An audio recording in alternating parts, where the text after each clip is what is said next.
Oke, anak mahasiswa Pak sekalian yang bawa banggakan, ya. Ini pertemuan kita selanjutnya, ya, perkuliahan kita, materi kita tentang ukuran frekuensi epidemiologi, ya.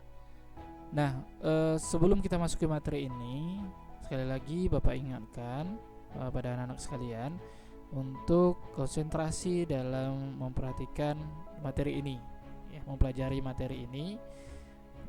Catat poin-poin pentingnya kalau perlu dicatat, ya, poin-poin penting yang ada di materi ini, ya. Kemudian apa saja yang saya terangkan, ya, karena nanti ada yang tidak tertulis tapi saya sebutkan. Nah itu, ya, jadi ada contoh-contoh sederhana atau kata-kata penting yang saya sebutkan. Nah itu silakan dicatat, ya, sebagai kalian mudah untuk memahaminya, ya. Baik, sebelum baik, kita masuk ke dalam materi ini, ukuran frekuensi epidemiologi. Nah, tujuan pengukuran frekuensi epidemiologi ini untuk apa sih? Nah, ini dia, untuk menilai keadaan suatu penyakit atau masalah di populasi tertentu sehingga akan didapat pengetahuan yang bisa memberikan solusi baik untuk pencegahan ataupun penanggulangannya.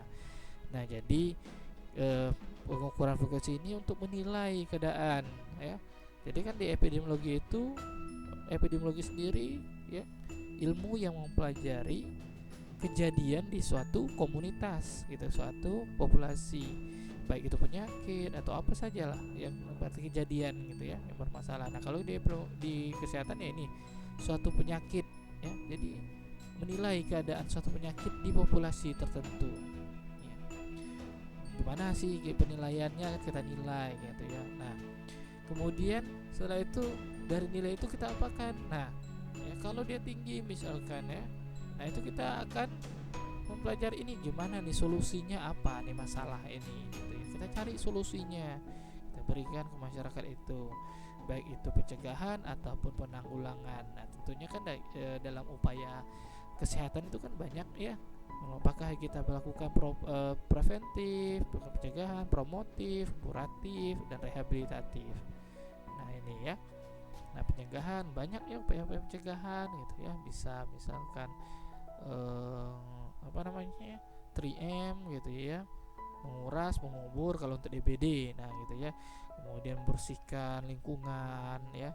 Nah, untuk mencegah nih kayak sekarang ini, ya, apa namanya, jaga jarak, gitu, ya. Nah, itu, ya, social distance. Nah, itu, ya. Kemudian penanggulangannya, ya, kalau misalkan sudah sakit seperti apa pengobatannya. Nah, itu kalau sudah kejadian. Kalau belum kejadian kita wanti-wanti dulu nih, misalkan mau masuk dari musim hujan ke musim kemarau misalnya, gitu. Apa sih yang harus siapin biar nggak terjadi DBD misalnya, gitu, ya. Nah, itulah tujuan dari pengukuran frekuensi. Oke. Nah, ukuran frekuensi dalam epidemiologi, ukuran frekuensi penyakit. Nah, ini ada beberapa nih, ada frekuensi penyakit. Jadi, kalau ukuran frekuensi penyakit ini mengukur kejadian penyakit, cacat atau kematian pada populasi. Nah, merupakan dasar dari epidemiologi deskriptif. Nah, jadi frekuensi kejadian diamati, diukur dan dengan menggunakan prevalence dan insiden. Nah, ini nanti kita pelajari.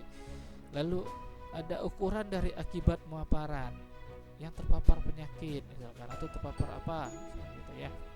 Nah, mengukur keeratan hubungan statistik antara faktor tertentu dengan kejadian penyakit yang diduga merupakan akibat pemaparan.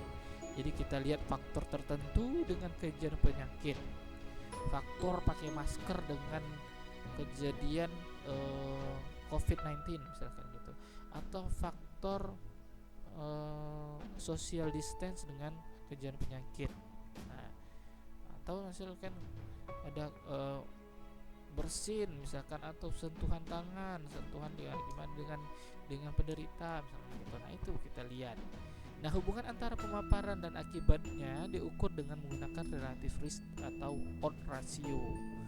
Relative risk dan odds ratio. Nah, ini nanti di namanya di epidemiologi yang analitik, nanti ini kita pelajari ya. Lalu kemudian ukuran dari potensi dampak. Nah, ini dampak menggambarkan kontribusi dari faktor yang diteliti terhadap kejadian suatu penyakit dalam populasi tertentu. Ukuran yang digunakan adalah attributable risk persen dan population attributable risk. Nah, ini lebih tinggi lagi dari yang sebelumnya ini. Ya, jadi nanti dilihat kontribusinya apa faktor tersebut ya, kita teliti nanti. Misal kontribusi pakai masker misalkan gitu ya, atau kontribusi social distance, nah itu ya, jaga jarak gitu ya, nah itu ya. Atau lockdown nanti, nah itu dilihat dari sini ya, dampaknya apa sih gitu. Nah, lalu kemudian kita lanjut ukuran frekuensi penyakit. Nah, gimana sih jadi ukuran frekuensi penyakit ini? Jadi dia ini merefleksi besar kejadian penyakit berapa besar gitu. Jadi refleksi itu berarti kalau bahasa fisikanya memantulkan gitu ya. Nah, kalau di sini merefleksikan berarti menggambarkan kejadian penyakit atau kematian karena penyakit dalam suatu populasi. Jadi ya, kejadian penyakitnya tinggi atau rendah, nah itu kita lihat dari frekuensi ini. Lalu kemudian kematian karena penyakit, mortalitas ya. Nah, itu kalau semakin banyak yang meninggal karena penyakit tersebut berarti ada semakin tinggi masalahnya kan gitu ya, masalah kesehatan di populasi tersebut. Nah, gitu. Lalu kemudian ukuran frekuensi penyakit menggambarkan karakteristik kejadian ukuran suatu penyakit atau masalah kesehatan di dalam populasi. Jadi dia ini juga menggambarkan karakteristiknya ya. Penyakit ini seperti ini misalnya gitu ya. Ini tinggi fatality rate-nya misalkan, berarti bahaya sekali gitu ya. Oh, ini tinggi incidence-nya tapi dia fatality rate-nya rendah. Nah, seperti apa gitu ya. Itu nanti dilihat, kita gambar gitu, kita dapat gambarannya. Lalu kemudian ini ukuran frekuensi epidemiologi itu ya, jadi terbagi dua dia untuk mengukur masalah penyakit atau angka kesakitan yang biasa kita sebut dengan morbiditas. Lalu kemudian untuk mengukur masalah kematian atau angka kematian disebut mortalitas. Nah, ini untuk pertemuan ini kita bahas tentang morbiditas terlebih dahulu, angka kesakitan. Nah, pertemuan selanjutnya nanti kita bahas tentang mortalitas.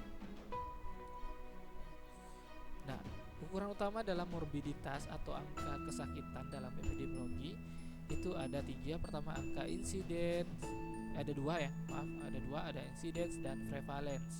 Insiden ini ya adalah gambaran tentang frekuensi penderita baru suatu penyakit. Nah,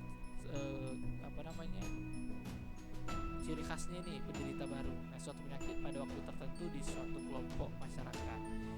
Jadi penderita baru ya, penderita baru. Nah, itu insidence. Lalu prevalence, angka prevalence ini gambaran tentang frekuensi penderita lama dan baru. Nah, lama dan baru suatu penyakit pada jangka waktu tertentu di suatu kelompok masyarakat. Nah, seperti itu. Nah, kita masuk ke angka incidence. Incidence ini dibagi 3. Pertama ada incidence rate, kemudian ada attack rate, dan ada secondary attack rate. Nah, ini ya. Nah, kita masuk ke incidence rate-nya dulu. Apa sih angka incidence? Jadi angka terjadinya penyakit selama satu periode waktu tertentu. Jadi selama periodenya berapa, mau biasanya nih minggu atau bulan, hitungan bulan, 3 bulan berapa yang muncul misalnya gitu ya.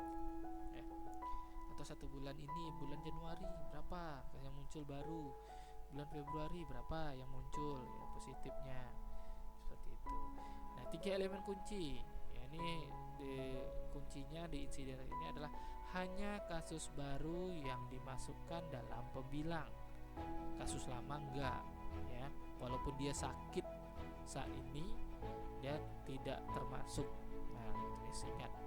Kemudian populasi total berisiko pada penyebut. Nah, jadi yang penyebutnya nanti adalah populasi populasi total berisiko, total populasi yang berisiko. Lalu kemudian dilihat lagi elemen atau periode waktu terjadinya kasus baru. Kita lihat bulannya 3 bulan atau berapa ya. Nanti akan saya jelaskan pada slide selanjutnya lebih jelasnya. Nah, untuk insiden rate ini ya, jadi jumlah penderita baru suatu penyakit yang ditemukan pada satu jangka waktu tertentu, umumnya 1 tahun sih ya. Nah, dibandingkan dengan jumlah penduduk yang mungkin terkena penyakit baru tersebut pada pertengahan jangka waktu yang bersangkutan dalam persen atau per mil. Nah, ini incident rate. Jadi jumlah penderita baru per jumlah populasi berisiko dikali konstanta. Rumusnya ya. Contohnya nih, pada tahun 2016 dilaporkan terjadi 15 kasus penyakit akibat kerja berupa MSDS yang terjadi di perusahaan X yang jumlah karyawannya 15.700 orang. Berapakah angka insiden per 100.000 karyawan di perusahaan X selama tahun tersebut? Nah, ini dia. Insiden rate, jadi yang sakit itu ada 15 kasus, lalu dibagi dengan populasi yang berisiko, jadi 15.700 orang karyawan di situ dikali dengan 100, jadi dapat 100.000 orang, jadi dapat 95,54 per 100 karyawan. Kemudian contoh yang kedua ini ya, jadi pada tahun 2016 jumlah pekerja di perusahaan Z sebanyak 100.000 orang bekerja dan ditemukan laporan penderita MSDS baru pada bulan Januari 50 orang, pada bulan Maret 100 orang, pada bulan Juni 150 orang, dan bulan September ada 10 orang, dan bulan Desember ada 90 orang. Berapakah nilai insiden rate-nya? Nah, ini. Jadi yang itu ditambah Januari ada 50, ditambah Maret 100 orang, ditambah Juni 150, ditambah lagi September 10, ditambah lagi 9 Desember ada 90 orang, dibagi dengan 100.000 sama dengan dikali dengan 100 ya dapatnya 400. Nah, 400 per 100.000 kalau dikali sejuta meningkat lagi dia ya, kalau 1.000 karyawan ada sekitar berapa lagi, ada 40 per 1.000 karyawan misalnya gitu ya, kurangi saja. Nah, manfaatnya untuk apa? Jadi insiden ini untuk mengetahui masalah kesehatan yang dihadapi, risiko untuk terkena masalah yang dihadapi, kemudian serta untuk mengetahui beban tugas yang harus diselenggarakan oleh suatu fasilitas pelayanan kesehatan, baik untuk pencegahannya ataupun penanggulangannya. Jadi dengan insiden rate ini kita bisa lihat ya, ini masalah kesehatannya besar atau kecil. Ini terkait nanti untuk pengambilan keputusan yang mana yang harus ditanggulangi terlebih dahulu, kan seperti itu ya, dalam mengambil kebijakan. Nah, di sini yang dilihat, kalau semakin tinggi nih insiden rate-nya berarti harus segera ditanggulangi seperti itu. Apalagi nanti dengan ada fatality-nya. Nah, ini parah lagi. Nah, gitu ya, tinggi juga. Nah, kemudian risiko yang terkena. Nah, kalau misalkan dia terjadi pelonjakan yang sangat tinggi, misalkan dari 50 menjadi 100, lalu ada 150. Nah, kan itu ada masalah, berarti semakin ada peningkatan. Nah, berarti harus ditanggulangi ya. Nah, ini kemudian serta untuk mengetahui beban tugas yang harus diselenggarakan oleh suatu fasilitas pelayanan kesehatan. Nah, ini gimana tugas pelayanan kesehatannya seperti apa nih ya, apakah harus biasa saja dengan pengobatan tanpa harus dilakukan pencegahan atau harus dilakukan pencegahan. Nah, itu ya, seperti itu. Nah, selanjutnya ada angka serangan. Angka serangan ini biasanya dinyatakan dalam persen dan ditetapkan terhadap populasi tertentu yang sempit dan terbatas pada suatu periode. Misalnya sebuah wabah atau epidemi atau KLB, misalnya seperti itu. Nah, attack rate ini sebenarnya suatu incident rate. Dia sama dengan incident rate, tetapi pada attack rate ini seseorang untuk mendapat penyakit risiko seseorang untuk mendapatkan penyakit berlangsung dalam waktu yang singkat ya. karena faktor penyebab penyakit tersebut hanya bereaksi dalam tempo waktu yang singkat.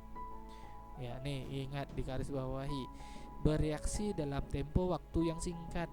Berarti dia muncul sakit lalu kemudian hilang. Nah, seperti itu. Misalnya pada keracunan makanan. Nah, keracunan makanan itu kan dia muncul sakit, lalu kemudian diare, muntah-muntah, dirawat 2 hari 3 hari hilang. Nah gitu, jadi karena singkat. Nah ya, seperti itu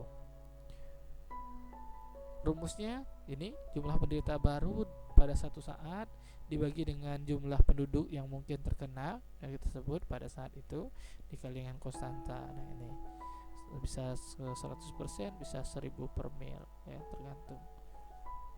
Ya, kita ambil contoh kasusnya ini. Dalam satu perusahaan terjadi keracunan makanan pada makanan yang disantap pekerja yang melibatkan 36 kasus. Jadi total kasusnya ada 36. Lalu dari 36 ini ada 30 kasus pria dan 6 kasus wanita. Nah, dalam kelompok yang sakit ini di mana terjadi letusan, ya, ada sejumlah 50 orang laki-laki dan 25 orang wanita atau perempuan. Ya, jadi berapakah angka serangan di antara masing-masing jenis kelamin tersebut dan seluruh anggota kelompoknya? Nah ini ya. Jadi di laki-laki kasusnya 30. Total keseluruhannya, total populasinya ada 50. Di wanita ada 6 orang kasusnya. Totalnya ada 25. Nah, jumlah kasusnya 36, jumlah total populasi ada 70. Maka nih, kalau di attack rate ya, di attack rate pria, nah ini kita lihat 30 adalah kasus yang sakit tadi dibagi dengan populasi prianya berapa? 50 dikali dengan 100. Bukan 75 ya. Nah, itu. Jadi tapi 50 karena dia attack rate pria, kalau keseluruhan baru. Gitu ya. 50 dikali dengan 100 sama dengan 60%. Lalu kemudian attack rate pada wanita 6 dibagi dengan populasi wanita berapa? 25. Ingat ya. Ini populasi wanita 25. Nah ya, dikali dengan 100 sama dengan 24%. Lalu kemudian attack rate keseluruhan. Nah, yang sakit keseluruhan itu ada 36 orang. Populasi keseluruhan ada 75 orang. Nah, dikali dengan 100 sama dengan 48%. Seperti itu. Nah, apa manfaat dari attack rate ini? Untungnya, jadi untuk memperkirakan derajat serangan atau penularan suatu penyakit, sebab semakin tinggi nilai attack rate maka semakin tinggi pula kemampuan penularan penyakit tersebut. Jadi tadi ya tingkat serangannya itu ya dilihat penularan atau tingkat serangannya seperti apa. Kalau keracunan makanan kapan munculnya gitu kan, cepat dia semakin tinggi meningkatnya gitu ya. Nah, dalam satu hari sekian, ya. Jadi semakin banyak yang sakit, jadi semakin tinggilah attack rate-nya. Kalau semakin tinggi attack rate-nya berarti kemampuan penularannya semakin besar gitu ya. Nah, itu hipotesisnya. Oke, selanjutnya ada secondary attack rate. Nah, kalau kita dengar secondary berarti ini yang kedua ya, selanjutnya kedua. Jadi ini dia pengertiannya, jumlah penderita baru suatu penyakit yang terjangkit pada serangan kedua. Jadi serangan kedua dibagi dengan jumlah penduduk dikurangi penduduk yang terkena serangan pertama dalam persen atau per mil.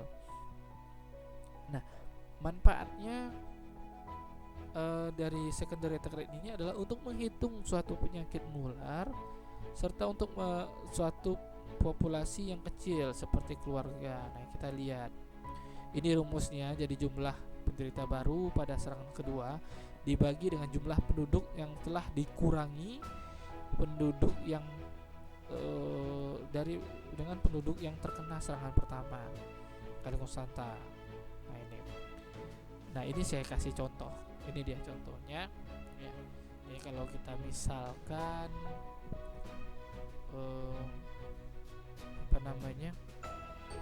bisa yang lagi wabah sekarang ini COVID-19 ini, nah ya, ini ada keluarga A berjumlah anggota keluarganya berjumlah 6 orang, keluarga B berjumlah 5 orang, dan keluarga C berjumlah 3 orang. Nah ini ya, jadi ceritanya seperti ini ya. Ada 4 orang dari keluarga ini, masing-masing keluarga ini, maksudnya dari diantara keluarga ini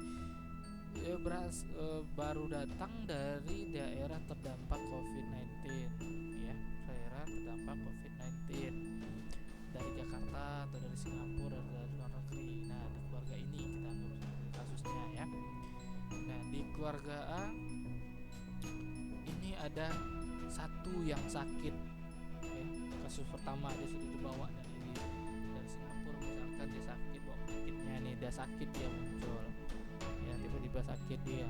Lalu di keluarga B ini yang kita lihat ya, ini yang biru ya, keluarga pertama sakitnya. Yang biru di B ini, nah ini ada satu orang, ada 2 yang datang ya. Ada yang sakit, dia langsung dari datang dari Singapura, kemudian dia sakit. Nah kemudian yang satu lagi dia nih kebal ya. Kemudian di keluarga C ini ada 1 orang dari Singapura dan dia tidak sakit ya. Kemudian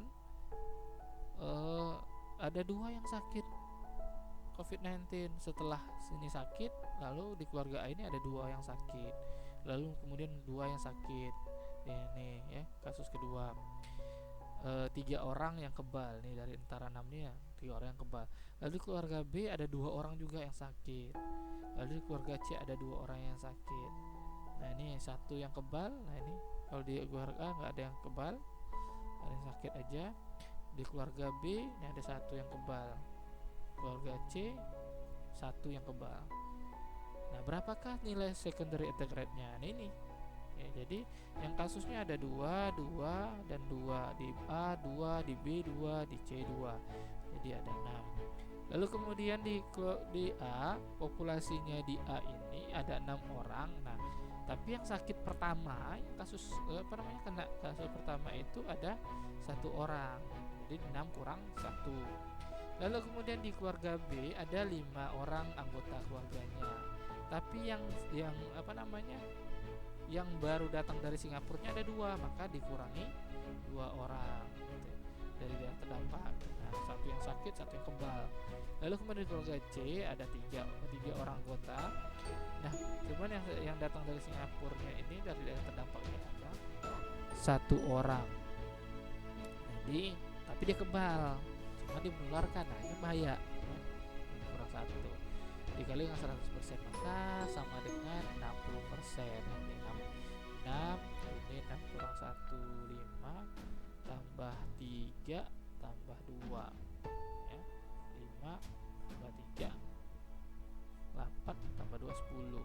Jadi 6/10 dikali 100 sama dengan 60% ya. Seperti itu. Contoh selanjutnya nih, ini saya kasih contoh di pesantren. Ini pelajaran saya lama dulu nih. Pada tanggal 30 Desember 2019 ada 2 orang santri yang sedang liburan akhir tahun lah nih, liburan akhir tahun, dan berkunjung ke rumah kerabatnya yang sedang sakit cacar. Kemudian pada tanggal 2 Januari kedua santri ini kembali ke asrama pesantren yang tampung 100 orang santri. Nah, karena masa liburnya telah habis, jadi dia sudah balik lagi ke pesantrennya ya, jadi harus balik lagi lah gitu ya pesantrennya. Lalu pada tanggal 3 Januari kedua santri ini sebenarnya dia kan sudah membawa penyakit, cuma belum muncul gejala. Nah di tanggal 3 dia baru mulai sakit, muncullah sakitnya cacar tadi. Didapatkan dari mana ya? Dari kerabatnya tadi. Nah, gitu ya. Nah kemudian menderita sakit cacar, dan pada tanggal 6 ya, sehingga pada tanggal 6 itu ada 60 orang, terjadi 60 orang santri di luar 2 orang santri tadi yang menderita sakit cacar ya. Nah itu tuh kalau mau memahami kasusnya soalnya. Nah berapakah secondary attack rate-nya. Nah ini kasus pertama itu ada 2 orang, kasus keduanya ada 60 orang. Jadi total populasi santri yang berisiko itu ada 100 tadi. Nah maka secondary attack rate-nya 60 per 100 dikurang 2. Kenapa kurang 2? Ya itu tadi karena yang kasus pertama dikeluarin dulu deh.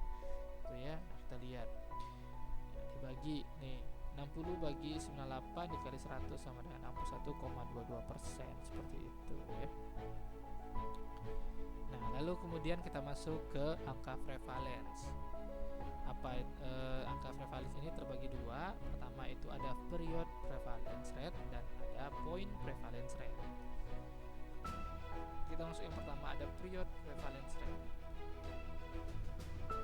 Adalah jumlah penderita lama ditambah dengan baru. Nah, ini ciri khas prevalensinya, lama dan baru ya.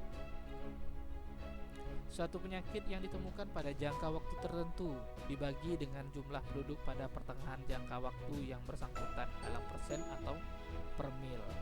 Manfaat prevalen ini adalah untuk suatu penyakit yang sulit diketahui saat munculnya. Misalkan pada penyakit kanker, dia munculnya tuh sulit gitu. Kita nggak tahu gitu, tiba-tiba muncul aja gitu ya. Nah, karena riwayatnya lama gitu ya, riwayat kenanya tuh lama gitu. Kita nggak tahu entah kemarin, entah tahun lalu gitu. Jadi kita nggak bisa menentukan karena dia penyakitnya sulit diketahui gitu ya, munculnya kapan. Nah, rumusnya seperti ini, jumlah penderita lama tambah dengan baru ya, lalu dibagi dengan jumlah penduduk pertengahan ya. Jadi nanti ada di contoh di slide berikutnya. Ini kalau contoh sederhananya seperti ini, suatu kantor dengan jumlah karyawan sebanyak 100 orang. Nah, 20 orang diantaranya, jadi 20 orang dari 100 orang itu sejak 2 bulan yang lalu sudah tidak masuk kantor karena menderita penyakit. Lalu kemudian dan selanjutnya pada hari ini 30 orang lainnya terpaksa pulang karena menderita penyakit penyakit yang sama. Berapakah period prevalence rate-nya? Jadi 20 ditambah 30 sekarang dibagi dengan 100 dikali 100%. Ya, ini contoh sederhana, nanti saya akan bagikan contoh yang gimana sih prevalence-nya itu ya. Period prevalence. Nah, ini kemudian point prevalence. Jadi sama, jumlah penderita lama dan baru suatu penyakit yang ditemukan pada suatu saat dibagi dengan jumlah penduduk saat itu dalam persen atau per mil. Nah, ya. Ini kalau poin ini dia untuk mengetahui mutu pelayanan kesehatan diselenggarakan. Jadi bagaimana nih mutu pelayanannya? Poinnya di bulan ini kah? Nah, itu di waktu tertentu. Rumusnya sama. Penderita lama tambah penderita baru pada saat tertentu. Dan kita tentukan dulu nih mau lihat yang mana. Lalu dibagi dengan jumlah penduduk saat itu dikali dengan konstanta. Biasanya sekitar 100% atau 1000 per mil. Nah, contoh ini di satu sekolah dengan murid sebanyak 100 orang. Kemarin berarti sehari yang lalu 5 orang menderita penyakit campak, dan hari ini ada 5 orang lainnya menderita penyakit campak. Berapakah poin prevalensinya? Ya. Jadi ada 5 tambah 10 dibagi dengan 100 orang tadi populasinya dikali 100%, ada 10%. Jadi poin prevalence rate-nya ada 10%. Kita masuk dulu hubungan insiden dengan prevalence. Apa sih hubungan insiden dengan prevalence ini? Ya. Besarnya nilai prevalence ditentukan oleh banyaknya orang yang sakit sebelumnya. Ya, insiden. Jadi angka sakitnya sebelumnya. Nah, serta lamanya orang tersebut menderita penyakit. Ini besar nih nilai prevalence. Ya, jadi jumlah kasus lama tambah kasus baru kan gitu selama satu periode. Jadi durasinya ini berapa lama? Meskipun jumlah yang sakit sebelumnya tidak begitu banyak, tapi jika penyakit berlangsung cukup lama, maka lama-kelamaan jumlah penderita akan meningkat karena terjadi penumpukan jumlah orang yang jatuh sakit, sehingga angka prevalen untuk penyakit akan menjadi tinggi. Ini dia. Kalau apalagi menular gitu ya.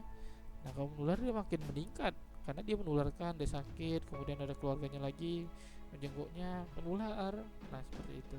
Maka dia akan semakin meningkat. Nah, jika diketahui angka insiden dan prevalen suatu penyakit, maka dapat dihitung lama berlangsungnya penyakit tersebut. atau durasi. Nah ini ya. Jadi prevalence sama dengan insiden dikali durasi. Nah, kalau mau tahu durasinya berapa, berarti prevalence per insiden gitu. Berapa durasinya, lama sakitnya ya. Nah, kalau untuk prevalence, durasi ya, berapa bulan gitu ya, berapa tahun, berapa biasanya bulannya. Oke, nah ini gambarannya itu dilihat ya.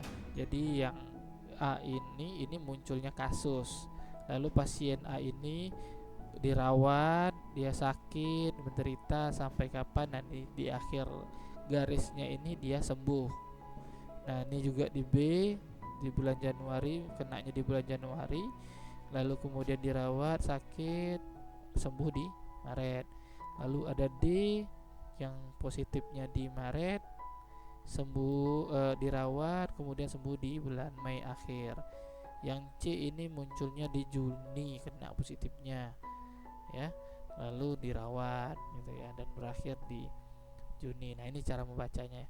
Lalu ada pasien E. Nah, pasien ini kena positifnya di Maret, dirawat, April, Mei dirawat, dan Juni akhir baru dia sembuh. Kemudian yang F gitu juga, Februari ya. Nah, ini. Jadi yang garis ini masa perawatannya, menunjukkan masa perawatannya. Seperti itu ya. Nah, ini pola perjalanan penyakit J dalam untuk bulan Januari sampai Juni seperti di atas. Nah, kita lihat berapakah angka insiden pada periode Februari sampai Mei. Tuh ya. Nah, ini kita langsung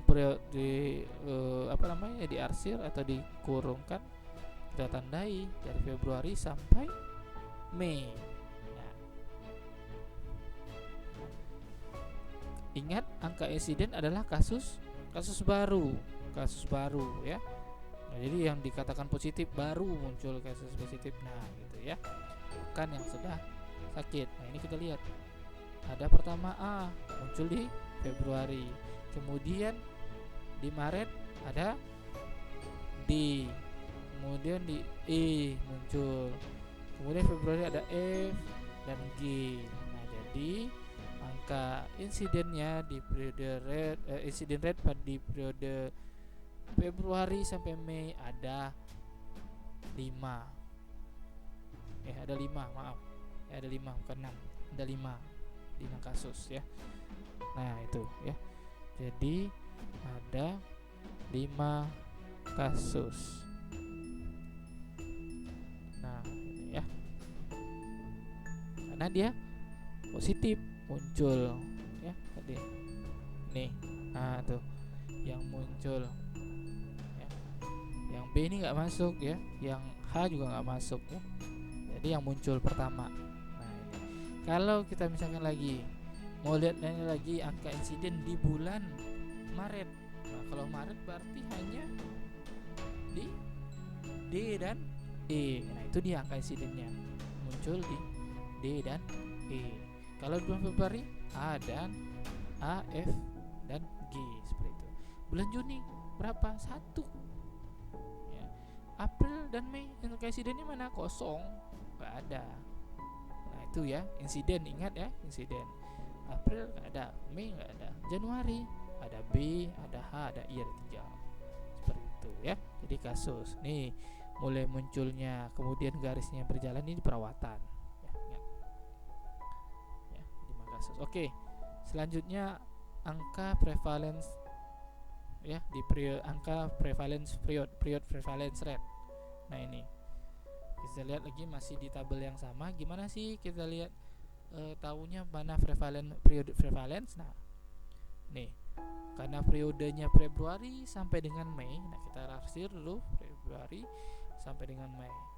Lalu kemudian mana yang prevalence-nya? Nah, ini kasus pertama walaupun dia muncul di Februari, nah ini sampai Mei.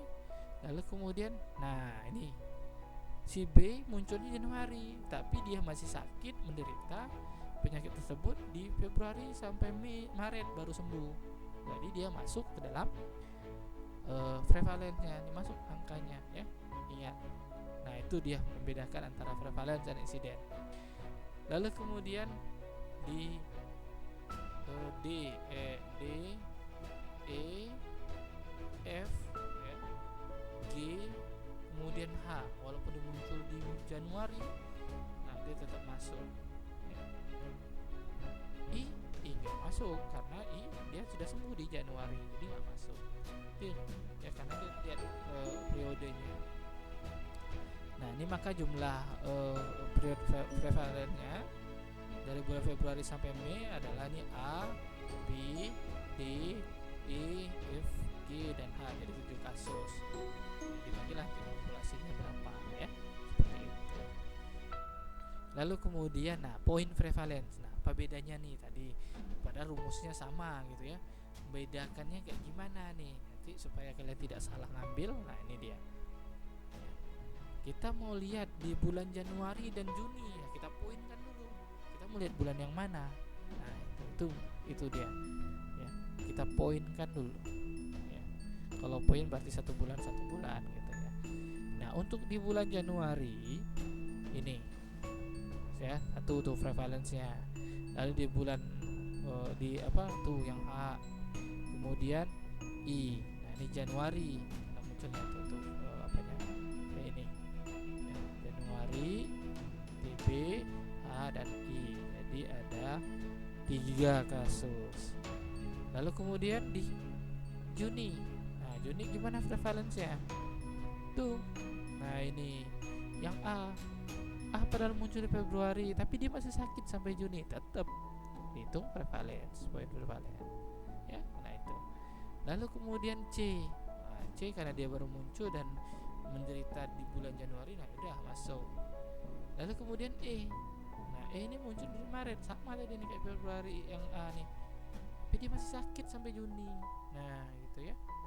Nah, kemudian yang H. Yang H ini juga walaupun dia di Januari mulai sakitnya, tapi dia tetap sakit sampai Juni baru sembuh, mungkin atau meninggal atau gimana. Nah, ini. Ya, jadi ada 4 ya. Nah, itu dikursorkan tuh A, C, E, dan H. Jadi 4 kasus. Nah, gimana Pak kalau misalkan saya ngambil kalau bulan Mei? Nah, kita bulan Mei, coba dilihat garisnya ini, yang masuk bulan Mei yang mana? Nah, ini yang A, D, E, G, dan H, karena garisnya nih ya. D kena jadi Maret, bulan Mei baru sembuh dia, si Mei akhir pula lagi kan. E masih kena Maret, G kena di Februari ya, masih sakit sampai akhir Mei. Di A Februari kenanya, nah dihitung juga ya, sembuhnya di Juni, dihitung. So lalu di H ini juga ya, walaupun dia kena di Januari, sembuhnya di Juni, nah itu kalau misalkan poinnya di Mei, nah itu di April. Nah, April itu juga A, D, E, F, G, H, banyak ya di April. Lihat nih ya, banyak 1, 2, 3, 4, 5, 6. Di Maret, nah poin di Maret, poin prevalennya di Maret nih di 1 A, kemudian D, 2 E, 3 F, 4 G, 5 H, 6. Nih ya, 6 juga sama-sama April. Nah, kalau di Februari ya ini dia ya, cuman 5 seperti itu ya. Jadi sudah bisa kita bedakan mana poin prevalence, mana period prevalence, dan mana yang insiden. Nah, itu ya. Oke, mungkin itu saja yang bisa dapat saya sampaikan. Nanti untuk yang selanjutnya mortalitas nanti kita bahas di pertemuan selanjutnya. Sekarang jika ada yang mau ditanyakan, kita diskusikan. Silahkan kita diskusikan. Baik, terima kasih.